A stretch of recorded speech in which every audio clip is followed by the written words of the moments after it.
decided to do my informative speech on an engineer named Henry Ford. I chose to do on him for a few reasons. The first one being that I've done research on him in the past and I wanted to learn more for myself about him. And I'd also like to teach other people new things about this interesting engineer.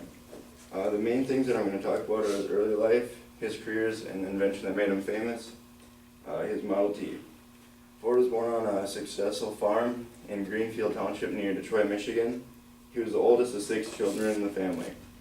During his teen years, he worked on the family farm, but showed very little interest in it. He was more interested in the mechanics of things and finding out how things work. He had a dream of becoming an engineer one day.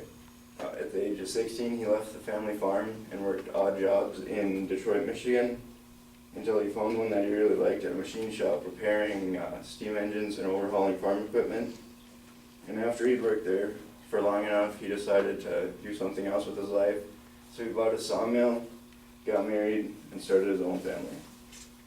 In 1891, at the age of 28, Ford achieved his goal and became an engineer. He was hired by Edison Illuminating Company, and after he had worked there for a few years, he had enough money to start spending his time working on his own inventions and started trying new things with the gasoline engine.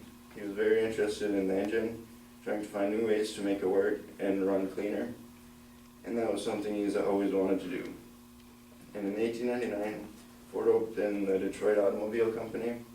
He had designed his own vehicle and wanted to start producing it and selling it to people in the United States. But after he had opened that company, it turned out that the way he designed it costed too much to keep making, and the company failed after only 2 years and had to be closed down. And now I'll tell you about his most famous invention, the Model T. After coming up with new designs, making more money, and new ideas, Ford reopened his company in 1908 and introduced everyone to his Model T.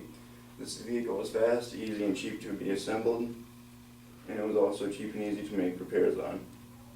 By the 1920s, most families owned one, and if they didn't, they knew someone who did, and everyone could operate one. It was really easy. And in 1908, it would cost you $825 to buy a new car, and that's equivalent to about $21,000 today. And in just 8 years, Ford had sold over 500,000 of his vehicles, and that was way more than he thought he'd ever make out of this, so that was really successful. So in conclusion, Ford was a very successful engineer. His inventions had changed the world, and his company is still very successful today. I hope you were all able to learn something new about Henry Ford's early life, careers, and most famous invention, his Model T.